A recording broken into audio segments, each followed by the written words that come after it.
Prayer. How many of you struggle with praying each day? How many of you attempt to pray, find yourself repeating the same prayers over and over again? How many of you are looking for prayers to say in apps or on websites or in books? How many of you are confident in your prayer life? I can honestly raise my hand to each of these questions at various stages in my faith life. A definition of prayer is this: it's a solemn request for help or expression of thanks addressed to God. It is a communication with God. It is a vital and personal relationship with the living and true God. Prayer is the courage to listen to the gentle voice of love. Listening means allowing God space to speak to us. When we make the sign of the cross, we are saying a prayer. It is a powerful prayer that gives praise to the three persons of the Blessed Trinity. When we say these simple words, we are making ourselves aware of God's presence and opening ourselves to His action in our lives. When we make the sign of the cross, it's a mini creed, a profession of faith.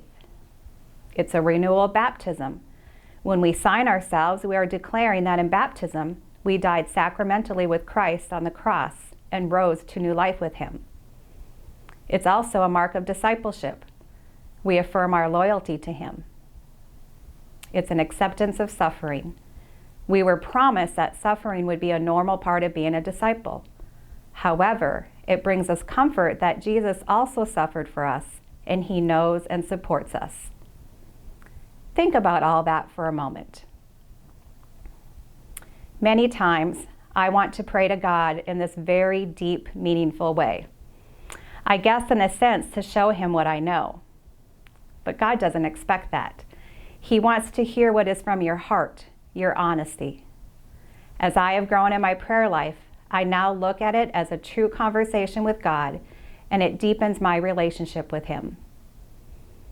In today's gospel, Jesus said to His disciples that we do not need to babble like the pagans. God knows what we need before we ask Him. He gave us the words to pray, and we say them at every single liturgy, the beautiful words of the Our Father. Next time you say this prayer, I invite you to say it slowly. Ponder on what those words, what each phrase means. And I wonder if you will see how these words affect you and what they mean to your life. When you say that you're going to pray for someone, do it. It can be a simple, God, I lift up in prayer my friend as they are struggling right now.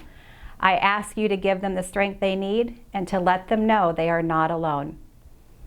When something wonderful happens to you, talk with God and let Him know your gratitude. I bet you will find that gratitude continues to lift you up as well.